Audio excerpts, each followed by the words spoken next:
Hey everyone, today we're going to talk about buffer overflow attacks and preventative measures. So let's begin. So on today's agenda, we're going to discuss what buffers are and buffer overflows. Then we are going to move on to what buffer overflow attacks exist out there, including some real life examples. And then we're going to touch on how to prevent and mitigate any of these risks and vulnerabilities. At the end, we'll recap, and we also have a couple questions for you guys. So please stay tuned.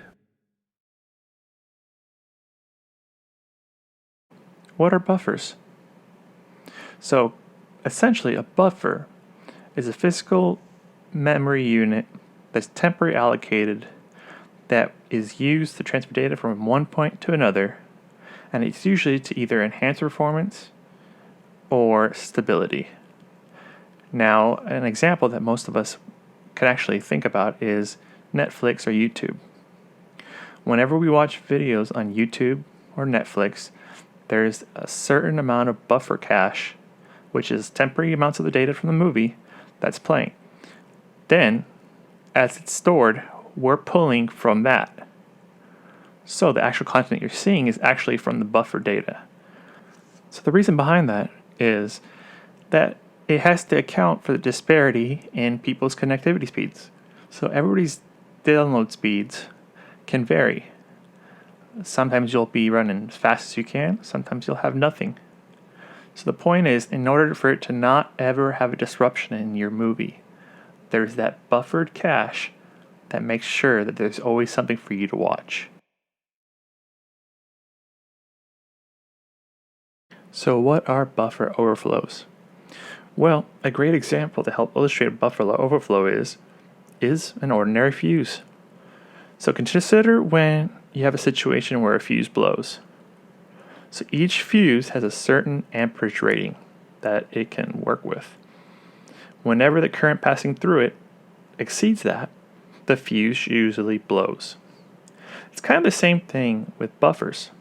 If a buffer exceeds the same amount of data, then because of that, the nearby spaces are going to be overwritten. That's the key part. Whoever's trying to attack your system finds those spaces because they can execute their code when it's being overwritten. And so they're basically injecting their malicious code into your freshly overwritten spots. So, to recap, buffers are always allocated a certain amount of data space. So a buffer overflow is an instance when that program or service surpasses that predetermined limit for that specified buffer.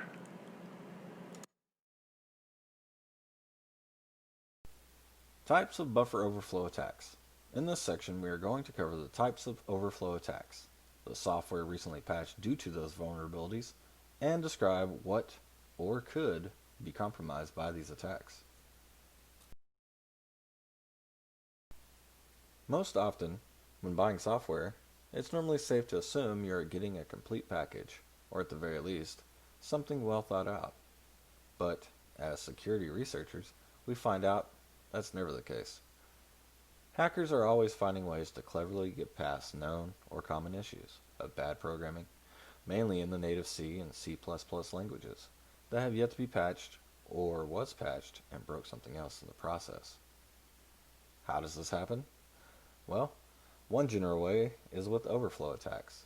Stack, integer, Unicode, and heap to be precise. We start with the most common. Stack overflow attack, or attacking the stack, is when a user is deliberately trying to fill the stack with more data than it can handle, causing overflow. Next, we have an integer attack. This is where the value of the integer given exceeds the capacity, causing overflow. Unicode attacks happens when the user overloads an input that is expecting ASCII characters with Unicode characters. And lastly, the heap attack. It isn't so different than the stack smashing, but this time it's in the memory that's dynamically allocated, and once attacked, hackers have the ability to override internal structures like the linked list pointers that are deep in the program's architecture.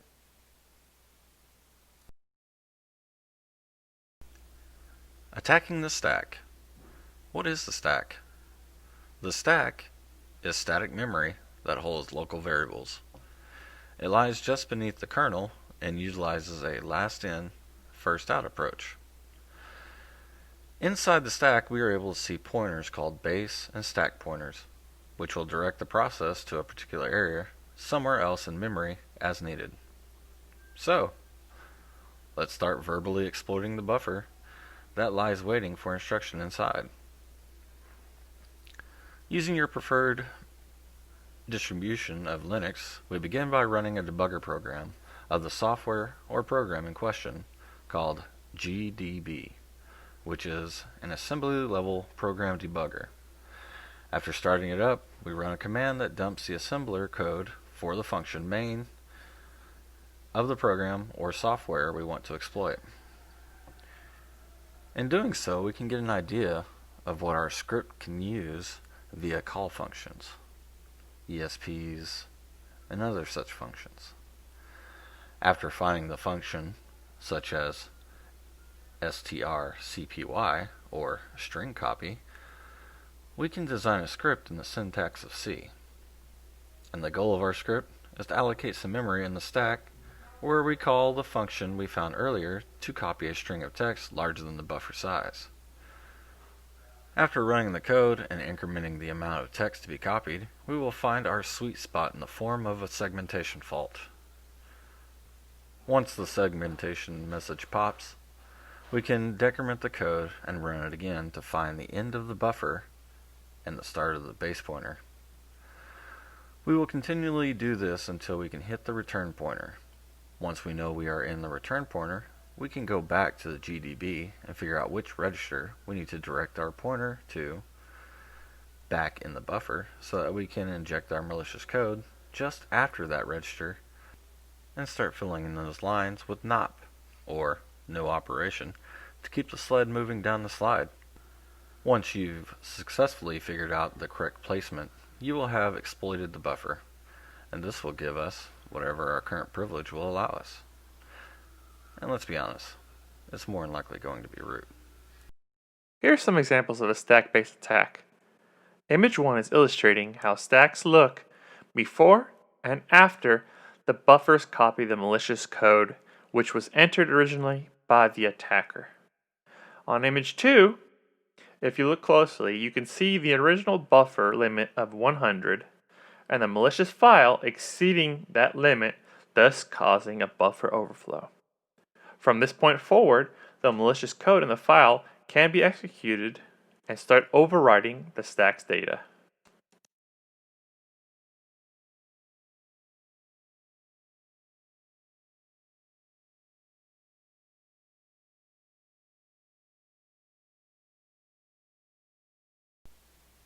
It should be clear by now that no software comes without its vulnerabilities. In the examples provided, you see that even brand name companies still fail in regard to the quality assurance and security checks when releasing software. We notice that NVIDIA Shield, Mac OS Catalina, and WhatsApp have similar vulnerabilities. They were all susceptible to the buffer overflow bug. And once a buffer overload vulnerability is found, rest assured, it will allow the attackers the capability to deny service, execute code, disclose information, and even escalate privileges. In this section, we covered what's in an attack, and in the next section, we focus on prevention and mitigation. Here are some examples of famous real-life buffer overflow attacks that have occurred. In 1988, Robert Morris created the Morris worm, which was an attack on the system's memory focused on exploiting the vulnerabilities in Unix and took advantage and targeted weak passwords. So he could infect a computer multiple times and eventually causing the system to basically not work. So then after that, he could spread from computer to computer. Now, it was super invasive and they called it contagious. And it was estimated that he caused around $10 million in damage. Because of that, he was the first person to ever be convicted of a felony under the Computer Fraud and Abuse Act. And then in 2003, we had a couple famous attacks. First one would be the Blaster Worm, which attacked Microsoft Windows. The Windows Blaster Worm utilized the DDoS attack method. And also, in 2003, the SQL Slammer attack rocked the entire internet. Now, this attack utilized the denial of service method, where it would rapidly send large amounts of data to the targeted computer. And the last one is the AOL Instant Messenger attack, where there was an exploit where attackers could actually modify the I'm away status to include code that could cause a buffer overflow. This would eventually crash the client server or allow the execution of the code with the user's privilege.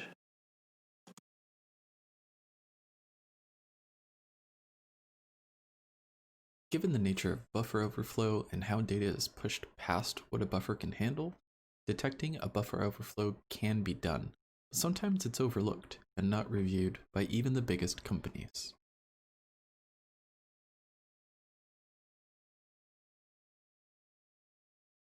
First thing that you must do in detecting a buffer overflow is look at the source code and understand how it works and what exactly it's doing.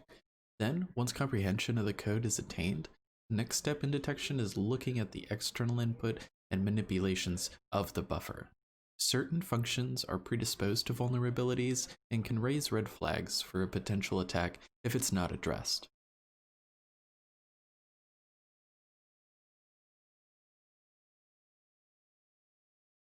Let's take a look at this simple code from an article written by the Synopsys editorial team.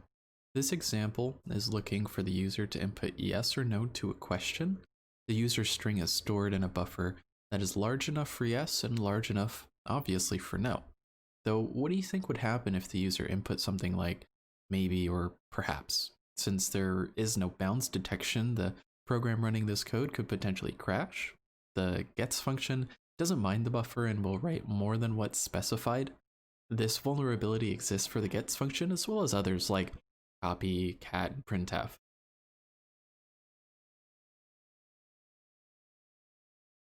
Certainly, detecting buffer overflow vulnerabilities is valuable, but solving them is the same beast, just a different animal. The simplest fix is use a programming language that doesn't allow for buffer overflow, though it's not always the easiest when it comes to development. Some examples of the languages that are immune include Java, Python, and .NET. Another alternative to prevention is using stern versions of functions. This only allows the function to write the maximum size of the target buffer. Additionally, using canary values can provide some protection for compile time.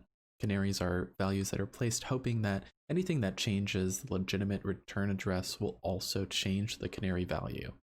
It's a common tool used by programmers in defensive programming. Another tool used is executable space protection, which is to logically separate the memory segment where buffers are created from the memory segment where program instructions are stored. That way, data in a buffer can't become attack code. Another internal mechanism that programmers like to use is address space layout randomization. It randomizes the memory locations of structures so that their offsets can't be determined. If this existed back when the Morris worm was created, possibly could have been prevented. Certainly, detecting buffer overflow vulnerabilities is valuable, but solving them is the same beast, just a different animal. The simplest fix is use a programming language that doesn't allow for buffer overflow, though it's not always the easiest when it comes to development. Some examples of the languages that are immune include Java, Python, and .NET. Another alternative to prevention is using stern versions of functions. This only allows the function to write the maximum size of the target buffer. Additionally, using canary values can provide some protection for compile time. Canaries are values that are placed hoping that anything that changes the legitimate return address will also change the canary value. It's a common tool used by programmers in defensive programming. Another tool used is executable space protection, which is to logically separate the memory segment where buffers are created from the memory segment where program instructions are stored. That way, data in a buffer can't become attack code. Another internal mechanism that programmers like to use is address space layout randomization. It randomizes the memory locations of structures so that their offsets can't be determined. If this existed back when the Morris worm was created, possibly could have been prevented.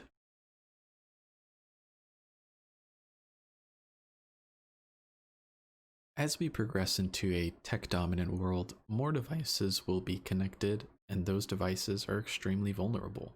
IoT devices, or Internet of Things devices, do not have the robust security or possible processing power like our computers, and will ultimately be a gateway for potential attacks.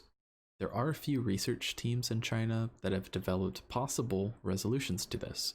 The first team designed an external hardware that monitors vulnerabilities and tracks where an attack stems from.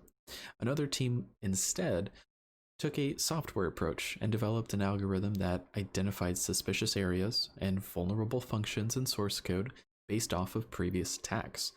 Though the shift to machine learning to aid in prevention and mitigation of attacks is nothing new, it's a consideration for companies in the future.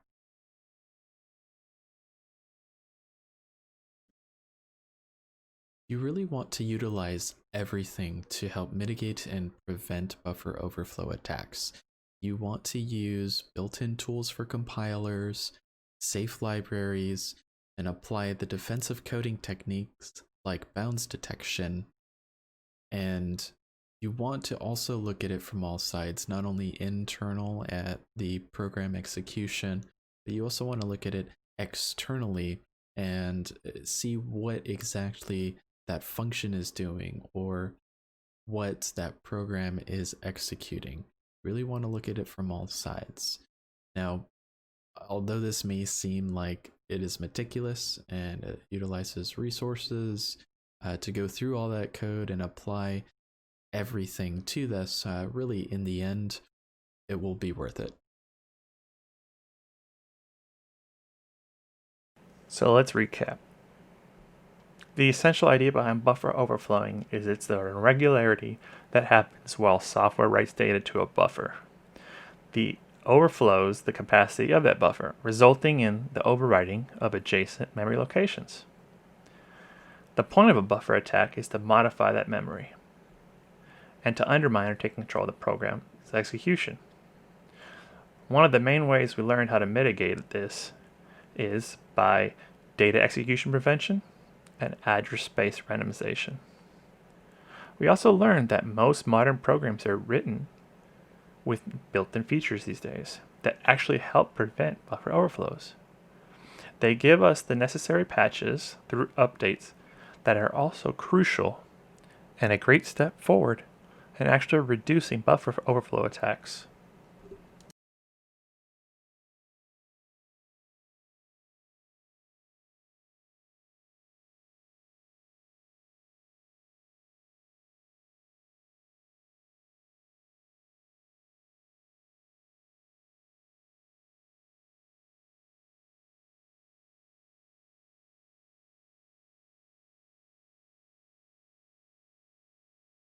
Here's a couple questions for the road. Do you know of any attacks that we didn't mention today? If you did, what would you deem to be the most dangerous or destructive attack? Last question, what do you think are good techniques that would help reduce the risks for these attacks? If you could, leave us a comment below. We appreciate it.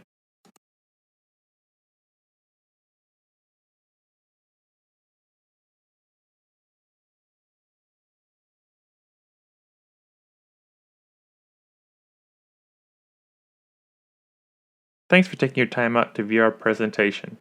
Have a great week.